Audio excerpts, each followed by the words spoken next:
Hi everyone, welcome to this video. This is Aarti Bishra, one of the top and verified educator. आज के session में हम discuss करेंगे class 7th की history NCERT के अगले पार्ट को। आज के सेशन में हम बात करने वाले हैं ट्रेडर्स के बारे में और उनके ट्रेड गिल्ड्स के बारे में, जिसमें हम most important trading areas and trading centres के डिटेल्स को समझेंगे। आज हम जानेंगे कि कौन कौन से इम्पॉर्टेंट ट्रेडिंग सेंटर्स कहाँ कहाँ से होकर के गुजरते थे। इसमें हम क्राफ्ट्स और टाउन्स की बात भी करेंगे। साथ ही साथ हम जानेंगे मोस्ट इम्पॉर्टेंट आर्किटेक्चर्स को। इसके अलावा हम आर्किटेक्चरल जो हम्पी का एक स्प्लेंडर है वो भी जानेंगे कि कैसे हम्पी इतना ज़्यादा तेज़ी से ग्रो हुआ। इसके अलावा हम जानेंगे हमारे कोस्टल एरियाज़ के बारे में, अ गेटवे टू द सूरत। ये सारा कंटेंट बहुत ही डिटेल में आपके ट्रेड कॉमर्स रिलेटेड एक्टिविटीज़ को समझाने में आपको हेल्प करता है। तो मिडिवल इंडिया के ट्रेड एंड कॉमर्स को समझेंगे और उनसे जुड़े हुए मोस्ट इम्पॉर्टेंट एरियाज़ के बारे में भी हम जानेंगे। तो चलिए शुरू करते हैं आज के इस इम्पॉर्टेंट टॉपिक को। सो सबसे पहले मैं आप सभी को बता दूं गाइस कि मैं हूं आरती मिश्रा और आप मुझे फॉलो कर सकते हैं अनअकैडमी पर। और साथ ही साथ अगर आप टॉप 10 का रेफरल कोड यूज़ करते हैं तो आपको मिलेगा 10% discount on Unacademy plus subscription. You can use my referral code top 10 to join. चलिए अब शुरू करते हैं आज के सेशन को। Traders big and small. तो देखिए अलग अलग प्रकार के हमारे जो ट्रेडर्स हैं वो होते हैं, ठीक है। कई सारे प्रकार के ट्रेडर्स होते हैं।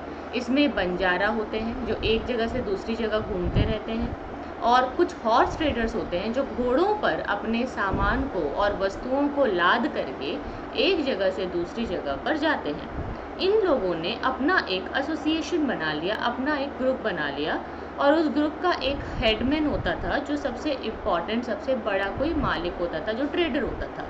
और ये जो हेडमैन होगा ये नेगोशिएट करेगा अपने पूरे ग्रुप के बिहाफ में, ताकि वो जो वॉरियर्स हैं, जो घोड़े इनसे ख़रीदते हैं या जो भी इनसे सामान ख़रीदते हैं, उनके साथ नेगोशिएशन करके एक अच्छा रेट, एक अच्छा दाम ले सके। तो जैसे कि ये जो ट्रेडर्स होते थे ये हमेशा एक जगह से दूसरी जगह जाते रहते थे, तो उन्हें अलग अलग किंगडम से होकर के गुजरना पड़ता था, जंगलों से होकर के गुजरना पड़ता था। तो जब ये ट्रैवल करते थे तो ये ग्रुप में ट्रैवल करते थे, इससे इनमें सेफ्टी बनी रहती थी। तो इनके पूरा एक कारवां होता था, और ये जो है ये गिल्ड्स में, गिल्ड यानी कि अपना एक ग्रुप बना लेते थे, उसमें ये लोग जाते थे। इससे इनका जो काम है वो भी आसान हो जाता था। ये अपने इंटरेस्ट को प्रोटेक्ट कर सकते थे, ये अपने लिए बेहतर तरीके से कमा सकते थे और सेफ्टी के साथ कहीं पे भी मूवमेंट कर सकते थे।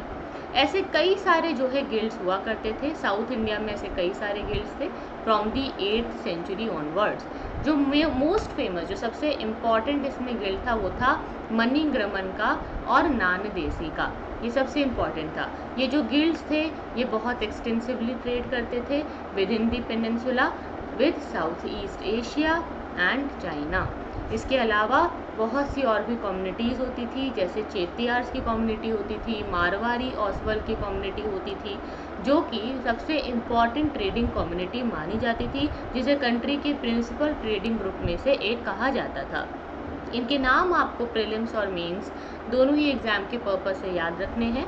साथ ही अगर हम गुजराती ट्रेडर्स की बात करें तो इसमें हिंदू बनिया और मुस्लिम बोहरा, ठीक है। तो बनिया और बोहराज की कम्युनिटी होती थी जो बहुत एक्सटेंसिवली ट्रेड करते थे with the ports of the Red Sea, Persian Gulf, Eastern Africa, South East Asia and China.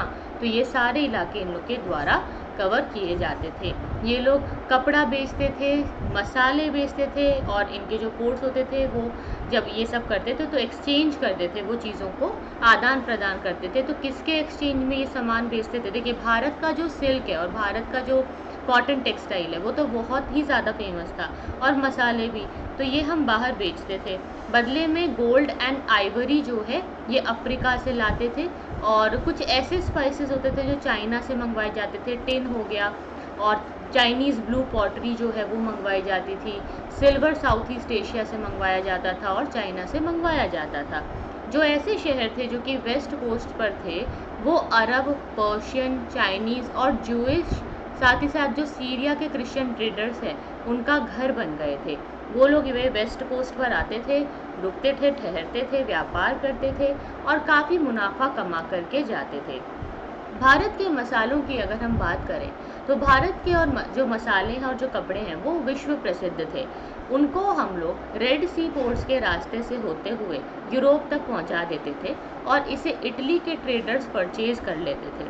फिर बाद में इटली के ट्रेडर्स इसको यूरोपियन मार्केट में काफ़ी ऊंचे ऊंचे दामों पर बेचा करते थे, जिससे उन्हें काफ़ी मुनाफा हुआ करता था।